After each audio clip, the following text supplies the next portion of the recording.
Welcome to the RPG Talk Show's weekly standard edition, covering news, information, commentary, discussion, and debate about the effects of all role-playing game formats, including computer-based, live-action, solo adventure books modules, and tabletop.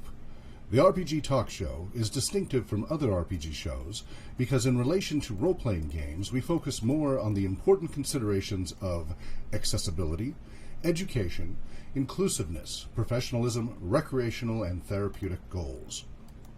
The RPG Talk Show is not about just the latest modules and releases. There are plenty of sources for that information. We will mention such releases when related to the aforementioned topics, however. This episode is sponsored by RPG Research and RPG Therapeutics LLC, the wheelchair-friendly RPG trailer, and the RPG bus. You can learn more about RPG Research, the nonprofit 501c3 research and human services organization, at www.rpgresearch.com, and about RPG Therapeutics LLC, the for-profit professional services company, at www.rpgtherapeutics.com, and about the RPG bus at www.rpgbus.com, and the RPG trailer at, you guessed it, www.rpgtrailer.com. Finally, the RPG Talk Show's website is www.rpgtalkshow.com, and you can chat with us during the live shows, Saturdays 11 a.m. to noon Pacific Time in our Twitch channel at twitch.tv/RPG Research, or call us in the U.S. toll-free at 833-RPG-INFO. That is 833-774-4636, or tweet us anytime at RPG Research, or email info@rpgresearch.com. There is a growing campaign asking us to speak on TED Talk, so if you would like us to have that opportunity and join the campaign, just swing by our rpgtalkshow.com website for the link. Music by Synthetic Zen from syntheticzen.com, and now our host for the RPG Talk Show. Hello, and welcome to the August 4th, 2018 episode of the RPG Talk Show. I'm your host, Hawk Robinson, a Washington State Department of Health registered recreational therapist. I have been gaming since the 1970s, researching the effects of role-playing games since the early 1980s, implementing RPG in educational settings since the mid-80s, and in therapeutic settings since 2004. I have a background in computer science, music and recreation therapy, neuroscience, and research psychology. Unfortunately, the show's co-host, John Welker, was unable to make it in today, and we do not have any special guests for today. This is our standard edition, not our community edition, but we welcome guests anytime if you want. Just go ahead and contact info@rpgresearch.com.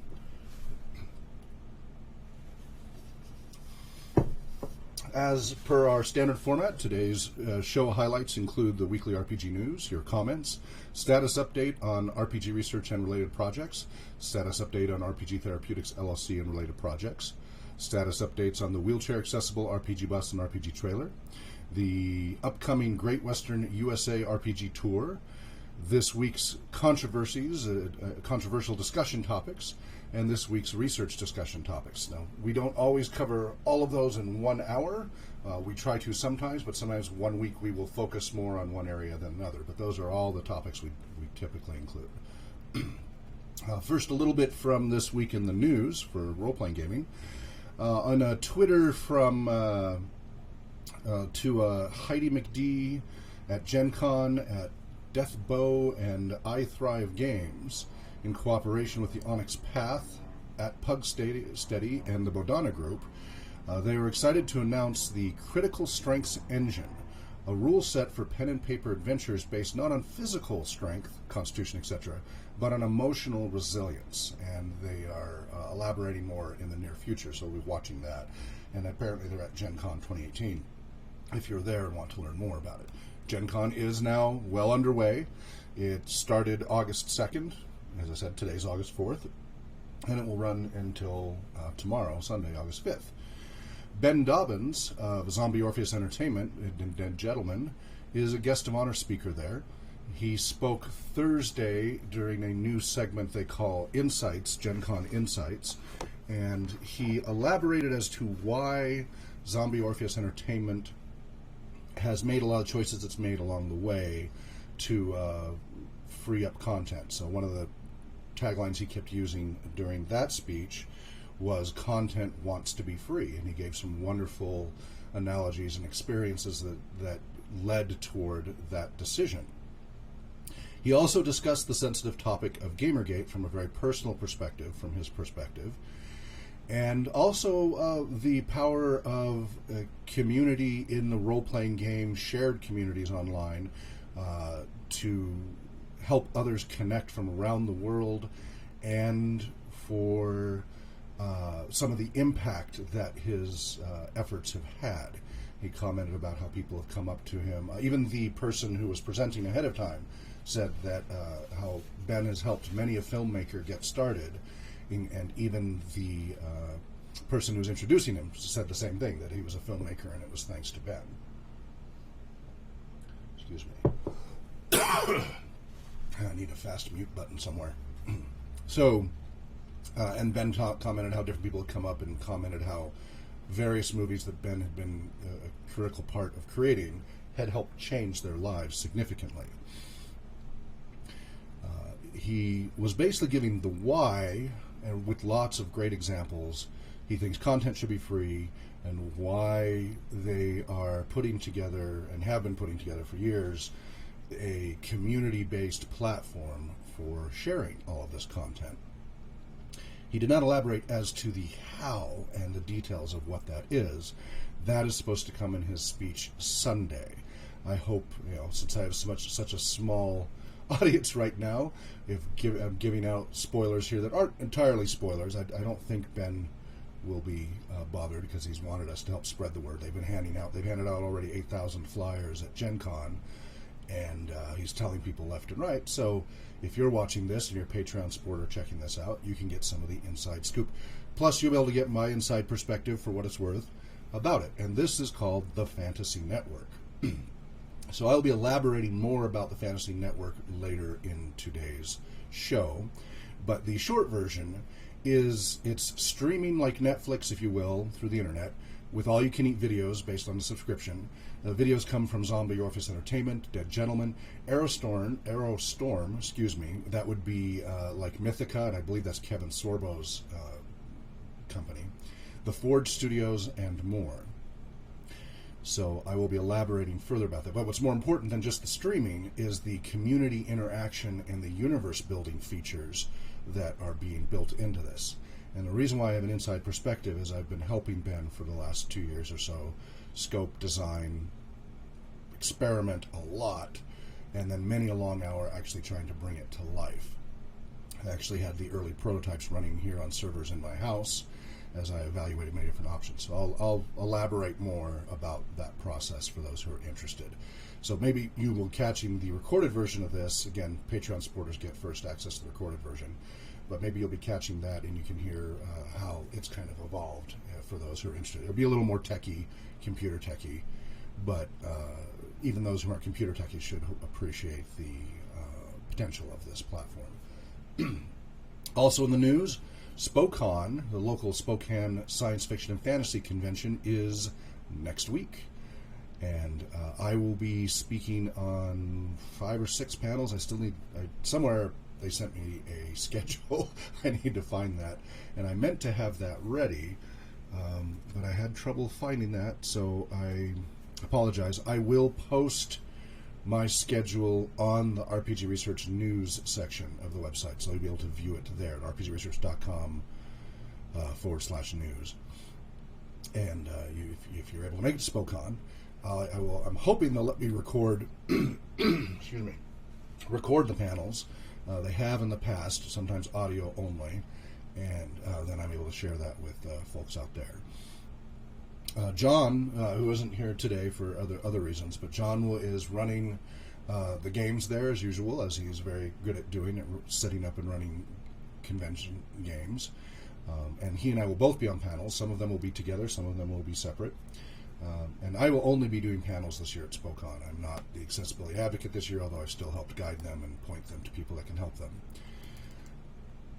And that runs from August 9th to August 12th. That's just some highlights, because I'm going to be elaborating about the Fantasy Network. I'm there's lots of other items going on out there. The Monty Cook Games, How to Have Your Best Role-Playing Game Ever Kickstarter is underway. That's relevant to what we do because we have a whole section on our site on RPG optimization, optimizing the role-playing game experience for the players and the game master. Our premise is trying to maximize immersion and try to have the best opportunities for flow state. And I don't know that they're going to come from that psychological background. They're just going to be about, you know, what they think is the most fun for laypersons to enjoy, is my understanding. Also, yeah, there's a couple other Kickstarters that are relevant to what we do, and others that are not. Generally, it's the ones that are relevant to what we do that we would mention. And they had already, they've been blowing through their goals, no problem, but you can always help them achieve their stretch goals. And I did donate as well. So, some other updates. Sorry. Spokane is, once again, Smokan. Lots and lots of smoke from forest fires throughout the area. And I do have asthma, so it gets greatly aggravated by all the smoke. So, I am sorry about the coughing and sniffling here. After Spokane, the plan was to immediately hit the road and begin the Great Western USA RPG Tour. That is not certain at this point. We have had some mechanical issues with the bus and the trailer, and that may make it that I just can't afford to do the trip this month and or get the vehicles back in time to be on the road. It's going to be down to the wire. I will know more Monday and Tuesday of this coming week if I will be able to hit the road the following week. With the bus, the problem is we can't see, we've been trying for over 3 months and over $2,000 now, trying to get the air conditioning to keep working. And it starts out okay, and then over several days conks out. And now we've also found an expansion valve also isn't working, and that expansion valve nobody seems to carry on this 1984 bus. So this could be a problem, especially for the Grand Tour. Now, we also have the potential to be at Worldcon, although that also is looking less likely. Worldcon 76 is in San Jose this year, and we were asked to swing on by because it just so happens the current schedule had us through the Bay Area around the same time, and so they were going to try to get us inside the convention center. Well, apparently the Teamster unions have made that problematic, so we're not going to be able to be... they didn't elaborate, but something to do with the union Teamsters and such, that we can't have the bus and trailer inside the convention center for Worldcon. I don't know what that's about. So they were looking at seeing if we could get space and nearby RV / tour bus area. If there was somewhere along there, most hotels and convention centers have an area where buses and trailers can park. And so waiting to hear back on that, or just reserving a number of slots in the parking lot somewhere. We're a big enough vehicle, people can find us pretty easily if that's the case. We'll probably stick a big inflatable dragon or something on top of the trailer to make it easier. Or, failing that, at the San Jose University about 4 blocks away. And that's probably not going to happen. So... But we'll see about we'll see what happens here. I'm hoping by Monday we will know on that. So there's the air conditioning problem with the bus. There's the Worldcon trip was never part of the trip anyway, so that wasn't what we originally planned before we started having mechanical issues. But the trailer also has a problem. The last time we had it worked on by Click It RV, there were some plumbing issues that were under warranty and they fixed. And when somebody was crawling under, they must have accidentally unplugged the wiring harness to the switch for the fuel pump. Now it's a 26-foot toy hauler trailer, which means it has a 30-gallon gas tank to help fill up, ATVs, motorcycles, etc. Now we don't really use it for that. We use it for generators, so we need the gas to fill up the generators to power the air conditioning and other items on the trailer when we're not able to plug in, which is frequent as we're touring. So that too is not a showstopper. I can get by without the fuel tank for the road trip. I can just make regular stops, gas stations, and use gas cans, and we can get by. So I can tell them to just go ahead and button it up. What I'm waiting to find out is when the replacement... Well, anyway, what happened was apparently one of the workers plugged in the harness. They shorted positive to ground, and when we went to go turn on the switch some months later, smoke. and I'm so glad it didn't catch fire the rest of the trailer, since it burned out the fuel pump too. Whee! So they're waiting to let me know if that's going to be back in time. If the fuel pump's not going to be back in time, I can tell them just button it up for now. We'll hit the road and come back and have the new fuel pump and wire and harness replaced when we get back. The biggest problem is the air conditioning in the bus. It just won't stay working, and it's August. And this road trip was meant to go all the way to San Diego, mandatory to go to San Diego, and then maybe Tucson, maybe El Paso, maybe Santa Fe, New Mexico, etc., because there were people there interested, and we were trying to make it a great opportunity to meet everybody that we've talked to online over the years.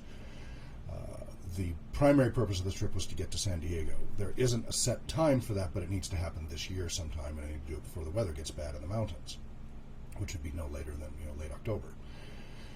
So I'm in a quandary here. For the air conditioning, we're going to one other shop. I've been to 4 shops now. Going to one other shop Tuesday.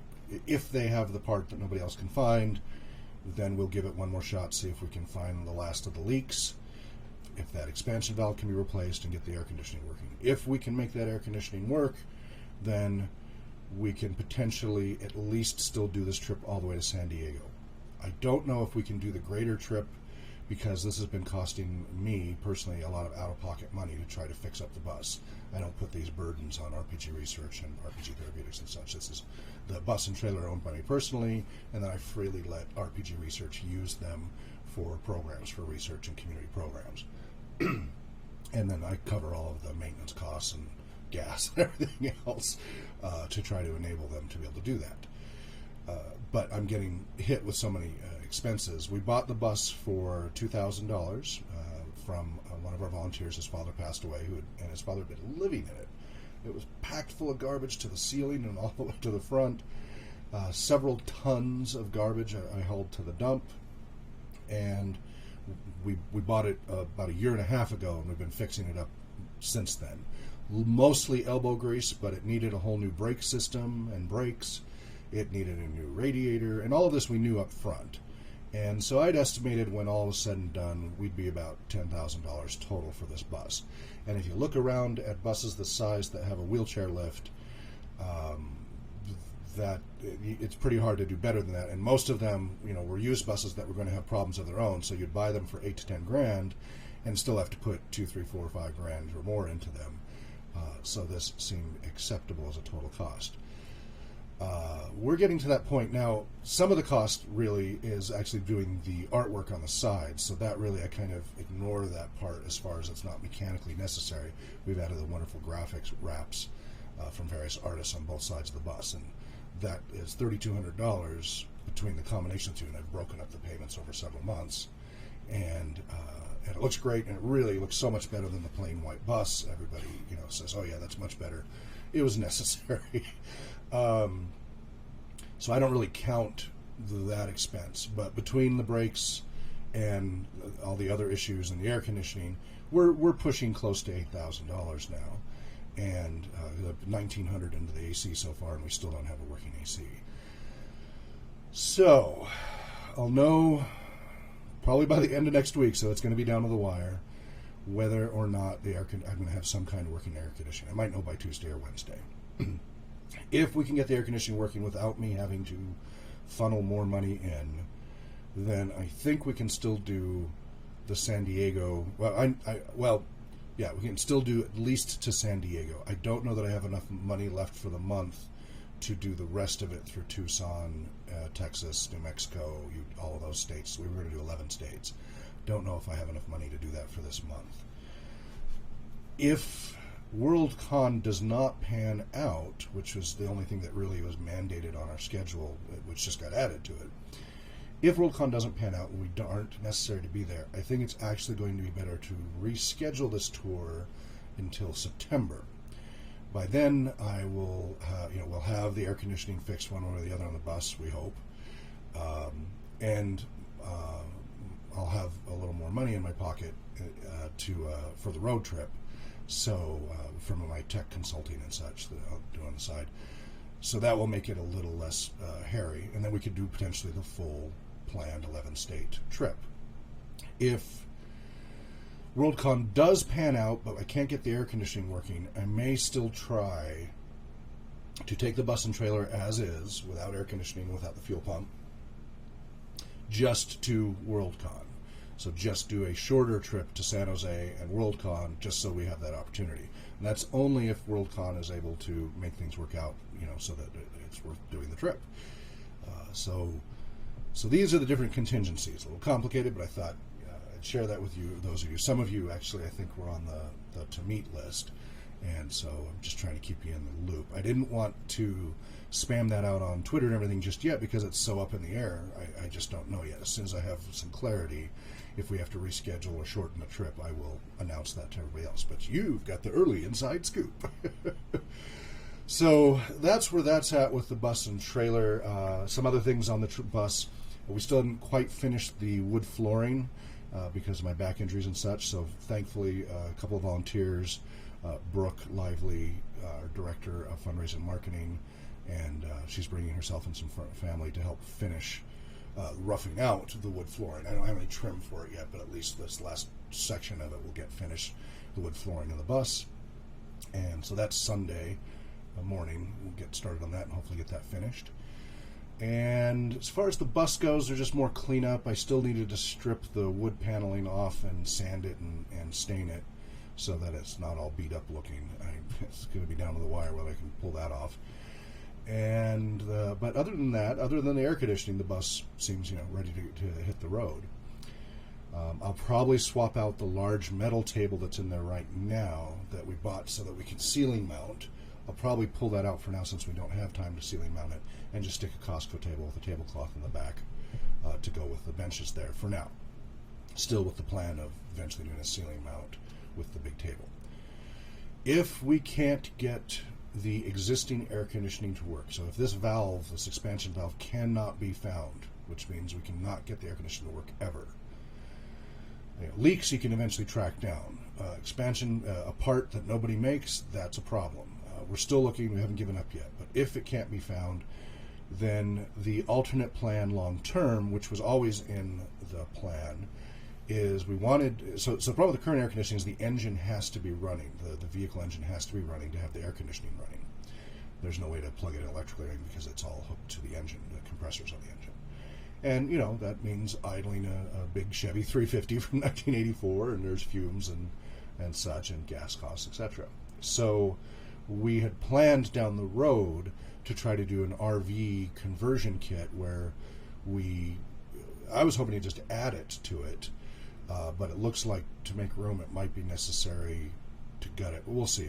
If the original plan was we'd keep the existing air conditioning for when we're on the road, and we would have a supplementary electric air conditioning system that wouldn't require the engine running. That is a ceiling mounted, like Coleman Mach 5, 15,000 BTU ceiling air conditioning, just like you see on trailers like our trailer, which is not Coleman, but still ceiling AC. A 15,000 BTU should be sufficient as long as the trailers had time to cool off on the road with the engine AC. That way we could run it off of our generators or plugged in AC power. Probably can't run it off batteries, but we could run it off of generators that are much more fuel efficient and quiet and far fewer fumes, or plug in electrically if we're within reach of that. So that was always in the plan, to add that. Now it's looking like that might be our only option. If we can't find the valve, we may need to gut the existing system and put in an all-electric system that can be used both on the road, so really beefy generator, used both on the road and when parked. Might actually require two of these units on really hot days, 100-degree plus weather, but we'll see. We'll start with one. The RV conversion kit is a minimum, not counting labor, of about $3,000 to $5,000 in parts alone. I was looking at doing it myself. I used to be 4 times ASC certified mechanic back in the 80s and 90s. My specialty was computer systems, electrical, and engine performance. And I did do air conditioning and was air conditioning certified, and I did air conditioning on apartment complexes and such in later years. But I am a little out of date on everything. This is all before the R12 conversion. So there's been some changes in regulations, etc. Excuse me. Then there's the labor costs on top to have somebody else do it, to make sure it's done right. Although we had trouble. The current mechanic we've been going to, we always have to take it back 2 or 3 times, so I'm afraid I can't recommend Ulrich's Automotive at this point. So I'm trying to find another mechanic. But Washington Auto Carriage, they do a lot of these conversions, and so they said if I bring it in for a few hours, they could create a detailed quote on exactly what would be necessary. But when I asked him if it would be about $5,000, he thought that was a bit low. So, ouch. There's no way I could do that this month, both because of time and money, and it's something I would need to spread out the cost over several months, so I'd have to stick it on my credit card or something like that. So, we will see what happens with the bus. If things do not work out for the air conditioning period, that we can't get it working to right away, and I can't afford to do the conversion kit this year, I still have to get to San Diego one way or the other. Leaving in the middle or end of September is a much cooler time period than the middle of August. So I can live without the AC in the bus. We still have AC in the trailer, so during the night when I'm sleeping I can have air conditioning. And for our games and such, we can do just keep the games in the trailer, not the bus. So the fallback plan is to leave around September 16th or 17th. So between September and October, go ahead and do the trip at least down to San Diego and back. Whether or not I dare to go across the desert near the Mexican border still in September, it'll still be pretty bloody hot. So without air conditioning, I don't think I dare do that. I think that's a real health risk. The inside of the bus, if it's 90 degrees outside, if I'm in the sun with the windows closed, it can soar to 140 inside the bus. With the windows open and not moving, it can easily be 110 plus with the windows open. Not moving. Moving, obviously, that distributes the air better and gets it closer to where the temperature is.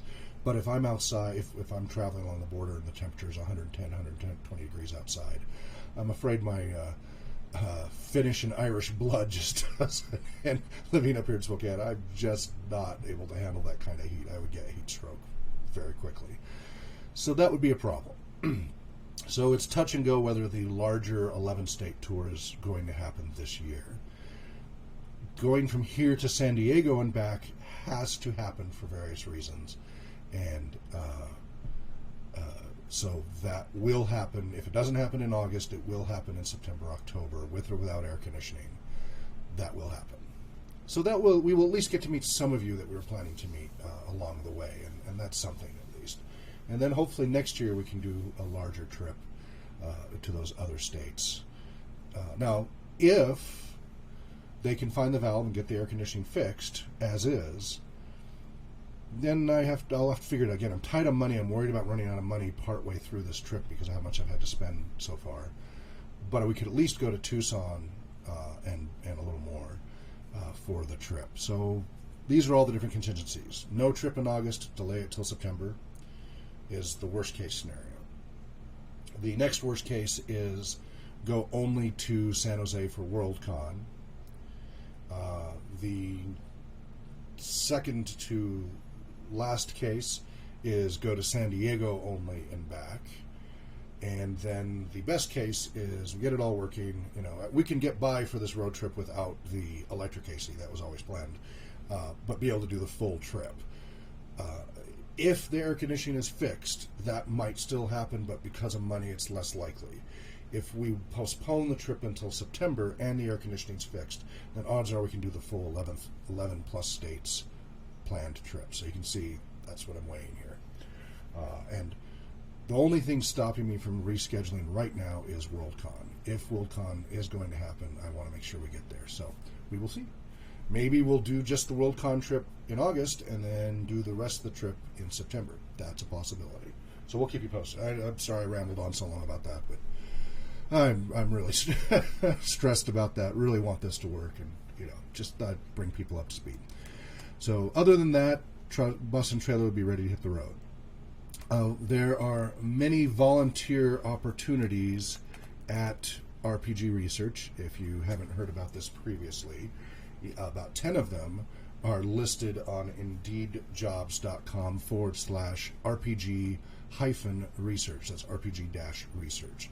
And that's just 10. There's about 30-something different job descriptions on www.2.rpgresearch.com in the About Us and Volunteer section. We haven't been pushing that as much because a lot of those areas were kind of placeholders that I haven't had time to fill in the descriptions, even though we need them. But the 10 that are fully described and are on the website and are a priority, and we're trying to get 30 of these people. So several of these, for example, we need at least 5 or 10 new game masters. We have so many programs and so much demand. We need to get some more game masters trained faster. And we're onboarding 3 or 4 right now, and we still need another 5 or 10 more game masters to be onboarding. So the current listings are volunteer webmaster and Linux server admin, either senior or junior. I can train you working remotely. Again, these are all volunteer positions; these aren't paid.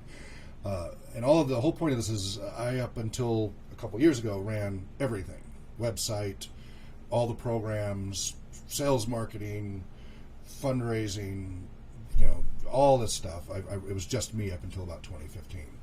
Then John started to come on board in 2016, shortly around there. And then other people have been slowly come on board as the core team. We have about a dozen or so core team members now. And our goal is to have at least 30 and hopefully 50 people on board by the end of 2018 this year. It's an ambitious goal, but it's looking very feasible. The applications are flowing in. So one of the things is the websites. I spend an awful lot of time just having to update the websites, and we're having to move servers again because of the GoDaddy stuff. So the GoDaddy pretty sites are running on PHP, which is notoriously insecure. And I only did it as quick and dirty, knowing I didn't want to stay on it. My preference is a web platform called Plone, which is Python-based, which is very, very secure. Not as pretty, although the newer Plone 5, it can be made to look just as nice as the WordPress PHP stuff. All right, I don't want to get too technical for you guys out there, but if you are a techie, So I've got to move 116 plus domains and 40 different community websites from a couple of servers onto one server, and that's an incredibly time-consuming process. Could really use help. And then once they're moved, you need somebody to help maintain them. So it requires both mostly a background in Plone, and Python's not really as necessary. You don't have to write any code for this. But knowing Plone, knowing Linux, knowing Secure Shell, those are kind of the minimums. Excuse me. You don't know Plone, I can teach you. But you've got to know Linux and Secure Shell and secure practices. You don't have to be a senior, super experienced systems administrator, but you've got to know the basics. It doesn't help take a load off. I'm going to have to train you no matter what, so that initially is a spike of load. So if you don't even know how to use Linux and Secure Shell, there's no point applying.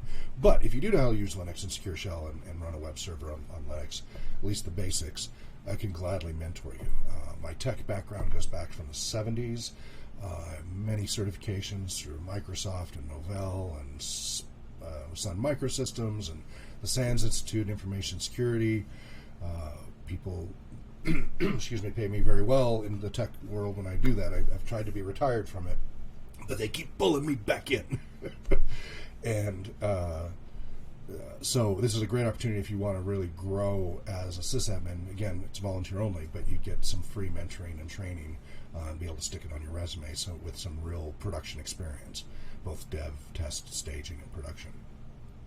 So if you are interested, you do go to the website. You can just go to rpgresearch.com/volunteers, and it has links to the various opportunities. That's for the Linux server admin, senior or junior. I prefer senior, but I'll gladly take junior. And it's an all-remote job. You don't have to be here in Spokane. You can be anywhere in the world, and I can give you access to do this. Next is Volunteer Research Assistant 1. We have 3 new ones on board. We want to try to get 2 or 3 more. This is to help offload a lot of the time-consuming research tasks that don't require the same level of expertise, so that I can hand off, say, okay, go aggregate all of this info and bring it to me, or go write a quick literature review for this topic. And I will train them, and help guide them through doing a full-blown research project once they've shown, as I walk them through step by step. So we've got 3 on board. One is on the east coast of the U.S., another one is here in Spokane, and one is in Saudi Arabia. And so very excited to have them on board. They each come from different psychology backgrounds. Well, two of them from different psychology backgrounds. One wants to go on to a PhD level, the other one master's level. And then the one here in Spokane is actually from an engineering, chemical science, biological science background, but also very interested in the research aspect. So very excited to have them on board, and I'll be talking more about each of them as we finish their onboarding process. But we need at least 2 or 3 more, so that's also on the Indeed jobs listing, so please do apply. We also still need several real-time Twitch visual artist volunteers, so we have our Sunday Twitch show, Heroes of the Mist, and part of what we've always had planned, and I've done on and off over the years, is a real-time artist sketching the scenes as they're being described, showing up on the stream. And we just need some more artists for that. We're interviewing some, but we need some more so that schedules and fallback, etc. And we happily link now the artwork you draw during the show. You need to agree to let RPG Research and let me use for everything they want to use it for, mostly for the Heroes of the Mist site. So there's a release for that, but full attribution as far as who the artist was who did it. So I would, you release copyright to me to use how I want to use it, but attribution is fully there for the artist. And of course, during the stream and everything, we mention you and your website and etc. and try to drum up work for you. Now we have several graphics artists on board already as volunteers, but they're not comfortable doing real time. They're more take their time approach.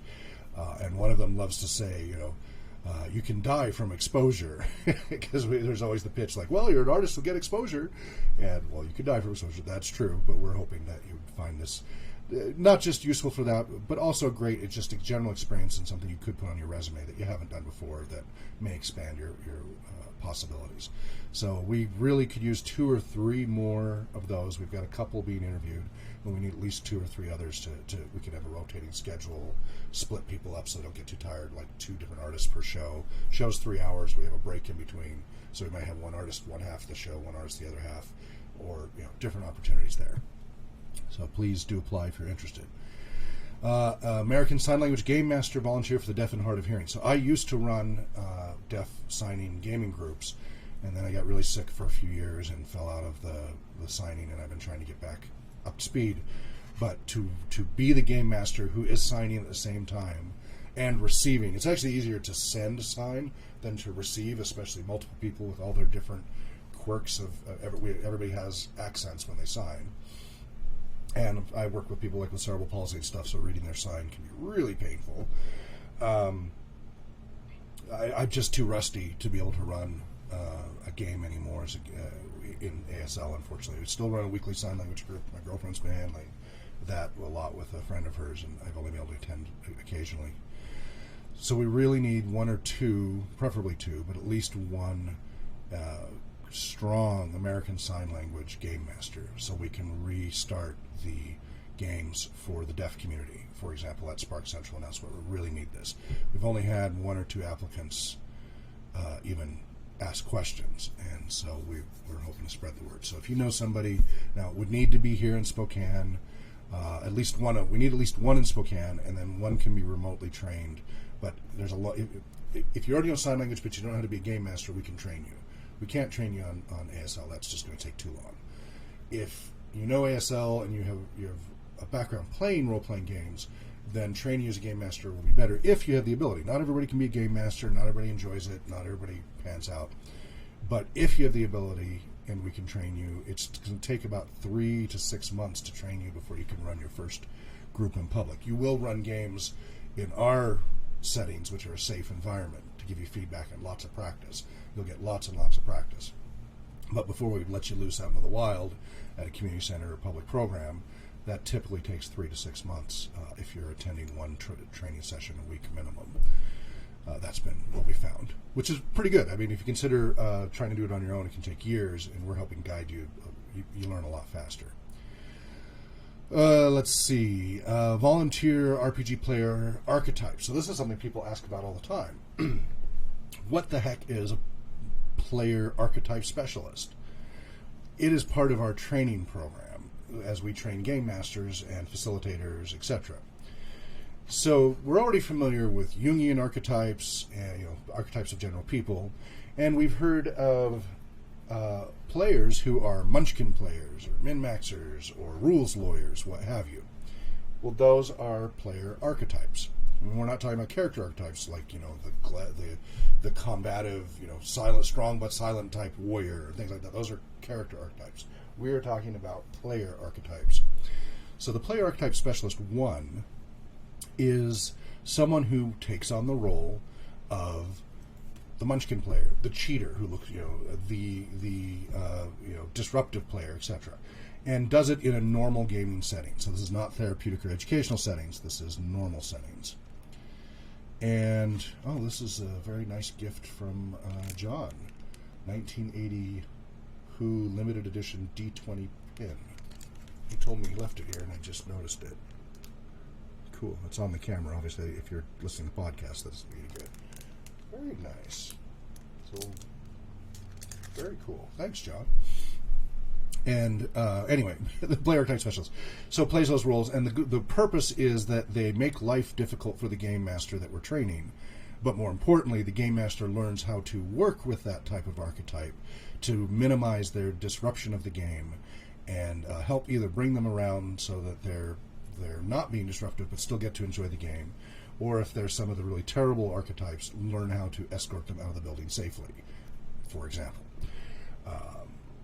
That's what the player archetype specialist does. This is very much in line with the medical industry, having people pretend to be patients and such, but we're not at the medical level for the level 1 player archetype specialist. We get to that with levels 2 for education and level 3 for therapeutic and medical settings.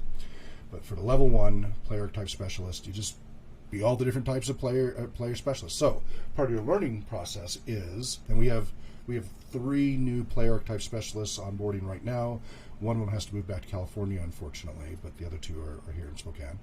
And we can train you remotely. It's just you need to, it's a little more challenging as far as getting chances for training, but it's still doable. We use a lot of video conferencing and such. So the first part of your training, besides reading the manual that we've been developing, is observing games. So participating in games, of course. You need to know role-playing gaming to be able to do this. You don't have to be a veteran, but you need to have some experience. And then I have you observe players. Before you start doing anything, you're just in observation mode. And we have a form you fill out to observe the traits and the behaviors and then traits of the players. And then slowly you put together that list of behaviors and traits, and then you start to map those to what fits this archetype or that archetype. And so think of it as almost kind of a differential diagnosis in a way. But observationally do that. But it's more important you pay attention to the behaviors and traits, because ultimately that's all an archetype is just a shorthand summary of behaviors and traits. So first you just learn to be observational. It's kind of like with any acting. You need to learn to observe people's behavior first so that you can then emulate it. So after you've observed it, then we start having you in our controlled settings. I will say, okay, I want you to have these kinds of behaviors and traits, and then elaborate that as an archetype. Go ahead and do that. I might pass a post-it to it if we're all playing at the same table together. And so John and I have done this for training GMs a number of times. I'll just get up and wander around to be the wandering player, things like that. Which confuses them, because my being president and John being vice president, they don't really want to say anything because they're like, oh, well, they must have something important. That's why they're doing that. And no, we were trying to be stinker players, and they didn't really say anything. So they're like, no, you need to correct us as players. So it's a lot easier if we have other people who are acting as that archetype role than us, because otherwise it confuses the people who are training about whether or not that's something they're supposed to correct or not. We spell it out for them eventually, but it definitely helps. So we want to have at least 6, so enough for a full game table. Preferably more, so we can scatter them across multiple tables simultaneously. As we get more and more game masters, we're going to have to run more and more simultaneous sessions for training. And but we need at least 6. So we have 3. We need at least 3 more play archetype specialists 1. We're not urgently in need right now of archetype specialists 2. Those are for educational settings. So that's where you're using role-playing games in a classroom or achieving educational goals in a more teacher-student setting, which is different than your standard entertainment or professional recreational setting. And then level 3, which is the most complicated and you have to be most careful with, requires the most training, is a player archetype specialist 3, which is therapeutic settings. And that type of specialist would be emulating somebody on the autism spectrum, or trying to do so with care and compassion, but illustrate stereotype behaviors, etc., and help the game master learn how to work with those. So the level 3 has to learn all of the archetypes of level 1 and archetypes of 2 and the archetypes of 3. It's a lot of work. It takes time to get up to that point. Right now I'm the only one, John a little bit, that can do that, but we hope to have people we can train up to that. And this is important so that people are trained. I mean, it's professional standards, which we're going to talk about more in the future episodes. I better wrap up here quickly, but anyway, if you go check out the list, there's also the Facilitator 1 trainee. So facilitators help organize and prepare events and are often game master assistants. They help the game master have the smoothest game possible, help the players, etc. That's the Facilitator 1 trainee. We need many of those. We have some on boarding, but we need many more. Every time we have an event, we need many. The advocate is somebody who goes out there and helps spread the word. They're really knowledgeable about the history of role-playing games and have answers to questions, understand the research, etc. to a degree, but they're basically advocating for the potential uses of role-playing games to achieve recreational, educational, therapeutic, and professional goals. And then, of course, we need game masters. We cannot have enough. The more game masters we have, the more programs we can have to help people. Pure and simple. Our biggest bottleneck is enough game masters. And we're onboarding. We have quite a few. I think we have 7 or 8, but we've got 1 on an internship. 2 have new jobs that are currently conflicting with our programs. Another one's an EMT and firefighter, and so now the fire season's busy. He's gone a lot of the time. And so we've rapidly dwindled down to only, out of 8 or so, only 2 available. That's John and myself. And I'm supposed to be in observation and training mode, so I'm not supposed to be GMing during those times. So really it's down to John, and it's only 1 game master. And we have regular semi-weekly events at community centers and such that need 5 or 6 game masters, 5 or 6 tables. And we're having to turn people away every time now, and that's a bummer. Now, some of these people will be back, but we need 10 more game masters. So please, if you're interested, apply. Most of them need to be here in the greater Spokane area, but we can train you remotely as we spread out, since we do tour multiple states and such. We can train you remotely. We do have a need for at least a couple of online game masters, so that is a possibility, but mostly in this area. So please do check that out, indeedjobs.com/RPG-research, or just go to rpgresearch.com/volunteer. All right, so I was going to tell you about the Fantasy Network. That's to be the last 10 minutes of this podcast/video. This is the dream child of Ben Dobbins, who is founder and president of Zombie Office Entertainment, who they more recently announced that they merged with Dead Gentlemen, which is kind of where they all started in the beginning. And he has a dream that all content must be free and that the community can be directly involved with the universe world building. And so if you have a favorite fantasy, sci-fi, whatever series, a favorite series, and you would love to contribute or be part of it, interact with the actors, the directors, the writers, the producers, the overall filmmakers, this is a platform that enables that. So first and foremost, of course, it's a subscription model of all you can eat streaming. You can download streaming from Zombie Office Entertainment, Dead Gentlemen, Aerostorm, the Ford Studios, and many others coming on board.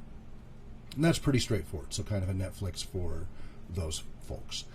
And I think it's like $5 a month. So all you can eat. But what's more important about it is the community building. And this is what's more distinctive. So you have forum and wiki, and you as a subscriber can contribute to those. You can ask questions, and the creators who own the intellectual property of those networks, of those stories, you get to interact with them, and you can contribute and help. And if you have ideas, you can suggest them. If you film something with your own fan group, you can upload it, and over time, and this is kind of more the future features, but have them look at it and have the community look at it and say, yeah, this is great, we'd love to see this, and it kind of floats to the top. If it's good quality, the IP owners may decide, yes, this is now canon, you can add to the canon. So that's kind of the very short version of it. Now kind of the story of the evolution of this for the last few minutes, because this is what you're not going to hear from Ben and others probably, is kind of the trying to get this to come to a reality, and now we have the core in place, just launched Thursday, August 2nd. Ben and I have known each other for a number of years, not closely, but I've been a donor and supporter, and we've gotten to know each other a little bit more and more over time. And he knew that I had my CIO and CTO background and .com startup background and enterprise background. And he's had this idea for years for this platform. And he was planning to put together a Kickstarter for at least $250,000, but he's trying to figure out how much it really was going to cost and what the resources were, and he knew he could ask me for advice. So as he asked me that, I said, well, okay, that's a hugely flexible answer. It depends on your scope. Do you have a scope document? Do you have something that details what this is? He's like, no, not really. It's all in my head. I'm like, all right. So normally I'm in the tech world, I'm 120 an hour, and again, I've been trying to migrate away from that to focus on my therapeutic and other role-playing game stuff and the music stuff. But it is a great way to bring in a little more income when I can do a little side consulting here and there. That's how I pay for most of this, is when I do a little side tech work. But I freely gave my services to Ben, saying, okay, I'll walk you through. Let's first create an executive level, business scope document. So we did that, page or two. Then we were able to drill down into a little bit more of the technical scope of some more of the detailed features. And between the business scope and the technical scope, we had a pretty good idea of what we wanted. We didn't know exactly how we were going to do that yet. That would be in the exact, that would be a lower level of the technical scope. But we at least had the high level of what we wanted it to be like, what we wanted it to look like, how we wanted, basically started to set up some generic use cases, etc. So that was almost 2 years ago, I believe. It could be a little over, could be coming up on 3 years, but I think it was a little over 2 years. And so we did that, and then as I went through that, I said, well, you could raise... So here's the problem, Ben, that I see. First, you're going to have a really hard time selling this concept. It's such an abstract, amorphous thing. It's going to be really hard to raise money for it because people aren't going to get it. They're not going to see the value of it. Your loyal fans will. But you say you were hoping to raise $250,000. $250,000 is not going to build this platform. This is going to cost millions. $250,000 might get you a really clunky, thrown together prototype, maybe. And so he was kind of crestfallen about that, and I was like, but. I explained to him I really believed in what he was doing, and I really wanted to see this happen. And so I said, there might be a way that we can do this for almost nothing as far as money, but a lot of man hours, a lot of elbow grease. Let's investigate open source options. I believe we can cobble together various open source products that are 80-90% there, and then we just would have to have some sort of single sign-on solution that links them all together, and the occasional little code snippet. We would have to reach out to the occasional developer on a case-by-case basis for some of the integration into the central management. And that could be done for far less than they might not even need to do a Kickstarter for that, at least not for the initial core. So that excited him, and so I offered my services for free to help try to bring that to reality. So the first thing I did is I set up 6 computers in my house as servers. I downloaded a whole bunch of different open source products. I evaluated more. I first looked through hundreds of open source products looking for a feature set that matched. Many of them I already knew, but I just spreadsheeted it and figured it out. Then I evaluated in the lab over 80 different products. Plus, we looked at some commercial products that Ben would come across that he thought might make our lives easier. Oops. Brandon, I'll call you back in a bit. So I leave the phones on because, you can call during the live show. And so I whittled that down to 6 products, And then we started working on the integration. So it took about 6 months to just evaluate what was out there. I was working on it, several days a week, many hours at a time. And so we got it whittled down. We had something that very roughly worked. And really, by the end of 9 or 10 months, we launched the early version of it last year in June. In June of last year was the early beginnings of it, but without the central core that Ben can control all the user accounts. One of the main reasons for that is every time he's gone to a new platform every 2 or 3 years, whether it's Patreon or some stuff before that, everybody has to sign up again, and he loses people left and right as donors every time. It's a pain in the rear. Every time you have to create a new account, go to a new platform. So part of what I suggested was quit relying on others controlling the user database. Let's put that part in-house, but make it on a platform that can talk to everything else. And so we've done that. We went with something called Glue, which is an open source identity management product comparable to Novell's eDirectory and other products that cost millions of dollars in licensing upfront and or sometimes per year. I've worked with companies. I've implemented these kinds of single sign-on environments for Fortune 500 companies, and many of them would spend 2, 3, 4, 5, 6 million per year for the licensing. Often they were based on how many users you have in the database, like, or you have to pay for an Oracle database backend and the eDirectory controls, etc. Millions of dollars per year, but these are big Fortune 500 companies, so they didn't bat an eye at it. Anyway, so we launched with using Patreon as our backend while still working on figuring out Glue, because it's a very complicated environment. And so that was in June of last year, and it worked. It's just been kind of bug-free. It's worked. It doesn't have all the features yet, but it was a good start. And then I had to juggle some other stuff, but came back to it and started working again on the central core. And finally, with all the enhancements and the plan of the actual Fantasy Network branding, August 2nd, we launched this core that now we've got the central management and the branding and all these other features being enhanced. We have the wiki up running on MediaWiki, we have the forum running up on NoBB, and we've got central management and Glue, and we've got a lot of other pieces coming on board to help getting a bug tracker in place for customer support and lots of other stuff. So lots and lots more to do. It's still a little clunky. Sometimes the login doesn't go right, and you'll have to click an extra link that says, you're almost there, click this text link, because we're still figuring out a lot of the nuance of Glue. So there's a lot of challenges. But it is live as of August 2nd, and if you're at Gen Con, or you can watch the delayed stream from Gen Con, you can see Ben's speech. He's going to be talking for about an hour, and he'll go into the reasons why he did it, his vision for it, and the future. But now you, kind supporter, have gotten the inside scoop before even Gen Con.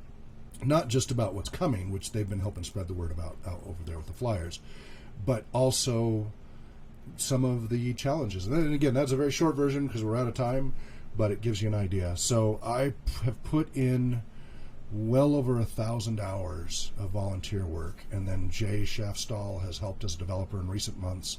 We contracted the occasional developer here and there to write plugins to talk from like WordPress to Glue or WordPress to Patreon or MediaWiki to Patreon, etc., so that all the single sign-on stuff was better integrated.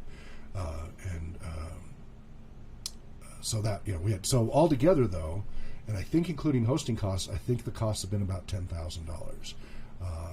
So now, if I were to give Ben a bill, it would be somewhere in the neighborhood of $120,000 to $250,000. So, that was donated time, gladly done to try to bring this to a reality. We're still not 100% there, but the core is now in place. I'm very, very excited about that. So thank you, kind supporters, for your support on Patreon. If you're catching this weeks later, because you're not a Patreon supporter, well, look at what you missed, or listen to what you missed. Generally, the way it works, if you're a $25 a month or higher Patreon supporter, you get access, early access to our research papers, our videos, our podcasts, and also special events that sometimes are Patreon supporters only at that level. For example, participating in games with each other, etc. So that's $25 a month donors get really early access. Basically, as soon as I hang up here, I'm uploading this clip to those donors. Then the $10 on up per month supporters get it a few days to a week later. And then the rest of the Patreon supporters get it a few days to a week after that. So that's about upwards of 3 weeks delay. And sometimes, it takes a little longer, but, as far as the final is. So after about 3 weeks, at the earliest, it gets released to the public, and then it's freely available. So, I believe in having information be free, but if you can help support us in what we're doing through donations, that's what we're hoping. We're trying to give you something for your Patreon support, and early access to stuff seems to be a good incentive. Since we don't have physical products to give, this seems the best idea, is we're giving you early access to knowledge and experiences, etc. And so if you can, swing by patreon.com/RPG Research and join as a Patreon subscriber there. I really appreciate it. Need to wrap it up. We've hit an hour. Again, you can send requests for topics and discussions to info@rpgresearch.com. You can swing by our website, rpgtalkshow.com, which is still a work in progress. As I told you, I'm moving servers. But it will be where we update and have all these links. You can join the campaign, voting for us to be on TED Talk, by going to RPG Talk Show and clicking the link there and filling out the form. And you can tweet us at RPG Research. Our Twitch stream is twitch.tv/RPG Research. RPG Research's website is rpgresearch.com. RPG Therapeutics website is rpgtherapeutics.com, which also includes the RPG Network, the RPG Organization, the RPG Megacorp. That's a joke site, but we're working on it. It's funny anyway. RPG Education, all of those are under the LLC. RPG Bus is at rpgbus.com, RPG Trailers, rpgtrailer.com. You get the idea. Basically stick RPG in front of it, and then what it is you're looking for might have the site. We'll see. And our toll-free, U.S. toll-free number during business hours, 9 a.m. to 5 p.m., Monday through Friday Pacific time, is 833-RPG-INFO, 833-RPG-INFO. That's for RPG Research. For RPG Therapeutics, 833-RPG-PROS, that's P-R-O-S. And if you want to join the show, feel free to join our Twitch channel during the show. In fact, I should make sure... see if there's anybody in there before I wrap up. Nope, I didn't think so. Our countdown timer was a little off, so things didn't exactly announce correctly. But anyway, that is it for today, August 4th, 2018. We'll be back again. Well, okay, so next Saturday is SpoCon, and I have to see when the panels are. I might have to do a pre-recorded show, or we might do a live show from SpoCon. I'll have to see. We'll see how the circumstances work out. Or there might not be time. It depends on what's happening with the tour. But if I can, I'll either do a live or pre-recorded show to bring you up to speed on everything we've talked about. And if we can do live, great. We can talk to people at SpoCon and get them on the show there. We'll see how that goes. So wherever you may be well, Namarie, happy and healthy gaming. And as John would say, dream well.